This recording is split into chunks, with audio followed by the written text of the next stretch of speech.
One of the beautiful things about being based in Colorado is that a couple-hour drive in one direction takes you into the desert and slick rock country among the Anasazi ruins. But when it gets to be about 105 or 110 degrees there and we can't stand it anymore, a couple-hour drive in the other direction takes you into the mountains among the 14ers, where it's about 70 degrees. So welcome to St. Elmo, Colorado.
Well, for me, this is kind of a 52nd anniversary. I was here in 1963 with my family, and spent a lot of time right here in and around the Stark Brothers store buildings.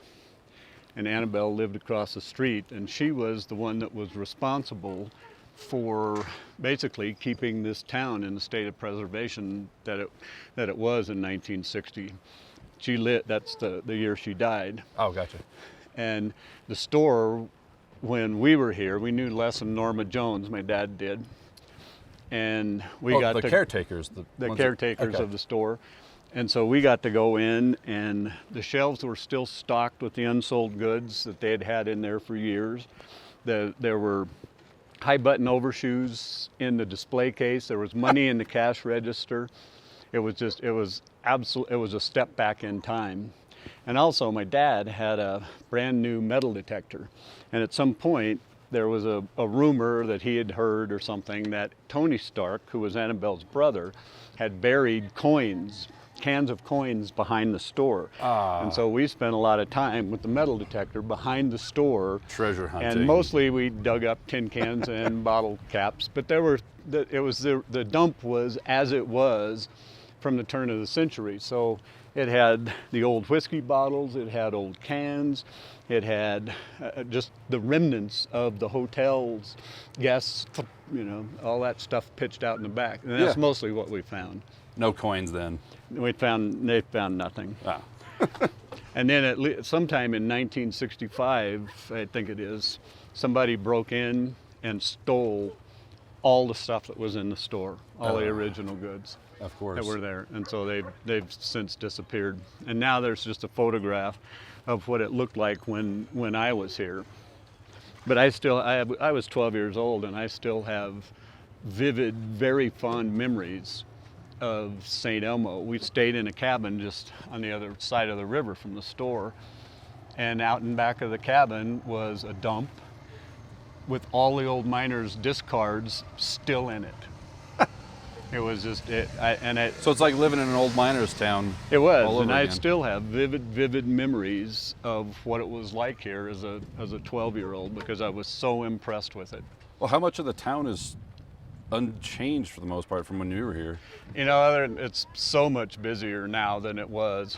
And Main Street, they've had a couple devastating fires that ruined, took down a few of the buildings. The Stark family home was burned.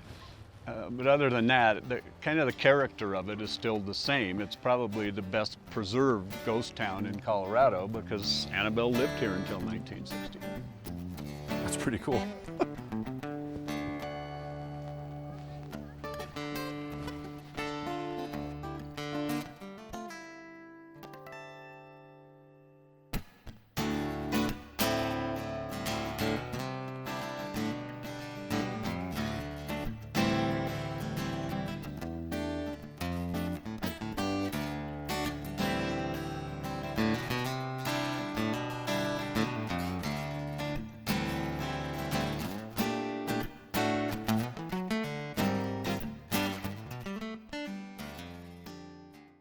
So Lee, you run the General Mercantile here in the Miners Exchange building. I do right now, yeah. You've been doing that for a number of years. I've owned the building since January of 1980.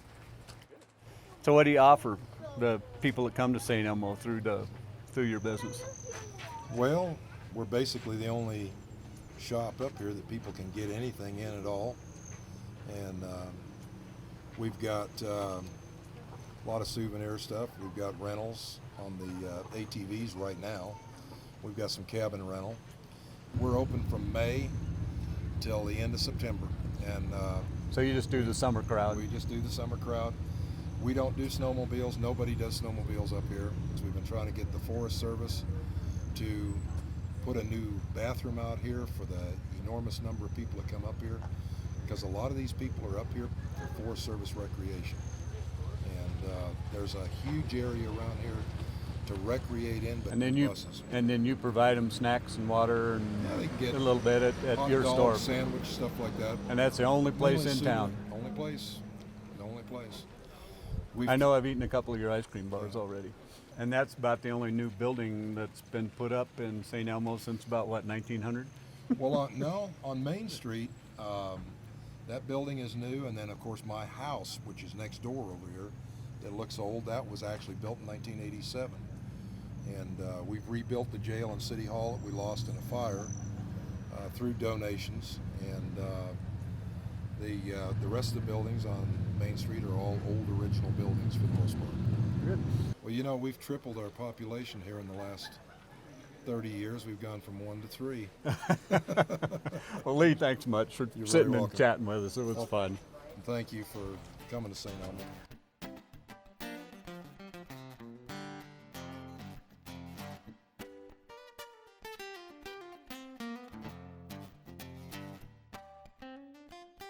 So I'm here with Chuck, the owner of the Ghost Town Guesthouse here in St. Elmo.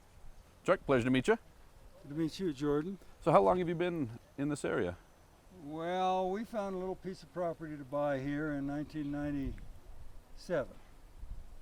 And over a period of 10 years, we built we call it our feet first house because we plan to be taken out of here feet first, just like, just like Tony and Annie. So I guess we're here for the long haul. So how many rooms do you have up at the Ghost Town? Well, we have 3 guest rooms. They're all on the 3rd floor, and they're all unique. They're named after local mines. Oh, really? Yeah, we have the Mary Murphy room and the Gold Queen room and the Boss Tweed. Okay. Did they mine mainly like heavy metals, gold and silver up here, or was it? Yeah, well, you may not know that Colorado was a gold or a silver state. Yeah. California was the gold state. And for a long, long time, there was a discussion in Washington, D.C. about how the United States currency should be based, whether it should be based on gold or silver. Oh, really? Yeah. So finally, gold won out. And this is, I think, the price of silver was artificially supported for during the time of that discussion. And then when gold won out, and by when I say won out, I mean there was a vote in the Congress and they said gold. Huh. And then overnight, the price of silver collapsed. People started leaving the Rocky Mountains. They couldn't get out of here fast enough because it was not worth it to haul the silver out of the ground. So St. Elmo just kind of collapsed after. Well, fortunately for St. Elmo, there was a bread and butter mine here was called the Mary Murphy Mine, and the Mary Murphy had a significant gold content. Ah. So St. Elmo limped along for another, well, I guess it was a little over 30 years. And then finally, the railroad that served the Mary Murphy Mine decided that that wasn't worth doing anymore. Right. They pulled up their tracks, and after 1927, I think it was, St. Elmo just dried up, except for a couple of inhabitants. They just kind of hung on afterward. They hung on for dear life. they could. So these are the pistols that you've got here. You said you dug these out of dug this one out of the ground? This pistol came right out of the ground when I was digging the foundation hole for our bed and breakfast. And it is an 1860 Colt 44 cap and ball. This is a replica of it. And so when I say it came out of the ground, while I was digging, I ran across a trash pit, or perhaps it was an outhouse. Right. And this pistol was in the bottom level of the outhouse. So it's speculation, of course, but I'm thinking somebody got sick and tired of being threatened by the pistol, Yeah. grabbed it, and threw it down the John. Just pitched it. That's funny. So, do you have a favorite story from this area? Not really, but I'm kind of an amateur historian, and what really does intrigue me is the network of trails and wagon roads and that kind of thing all over this area. And if you spend any time out in the woods at all, Yeah. you inevitably you're going to run across one of those trails. There's one trail up there that connected the top of Mary Murphy Mountain to St. Elmo, because for 5 years before the railroad ended up coming through town, they still needed to get ore off the mountain, and they did that in ore wagons. And so one by one hauling down one the by hill. one they trundled down the mountain. Oh, man. Let's see, top of Mary Murphy is probably 12.3 or 12.4, and St. Elmo's 10,000. So they just wound down the mountain with wagons full of ore. They came through town, I suppose, and headed to market wherever that was.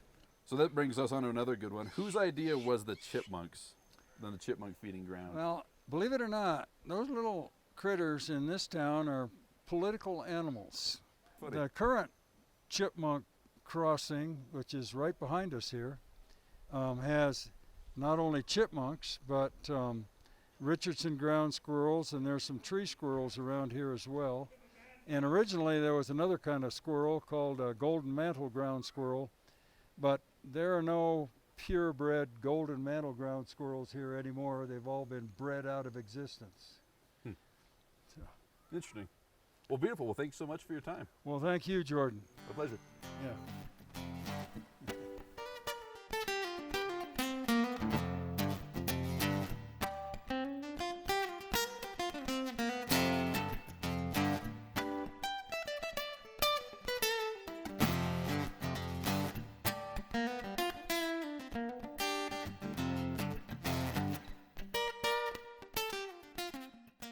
The closest campground to the town of St. Elmo is the Iron City campground, where we're staying this trip.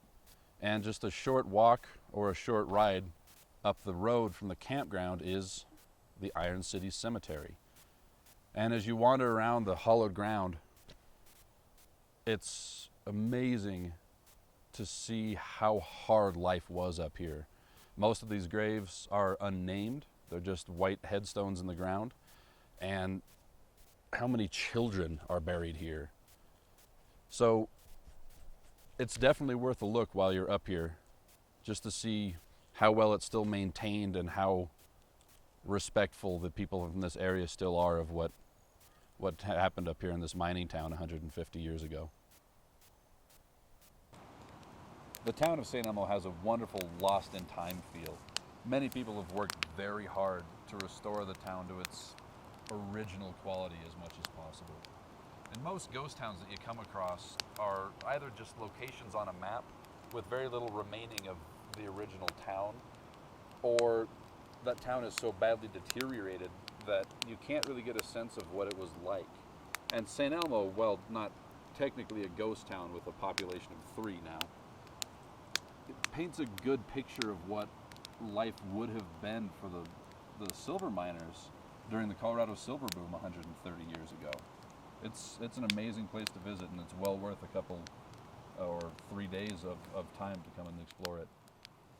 You know, and a little research would go a long ways towards making the visit much more satisfying. If you know a little bit of the background about the people and the mining that went on here, it brings the whole experience to life.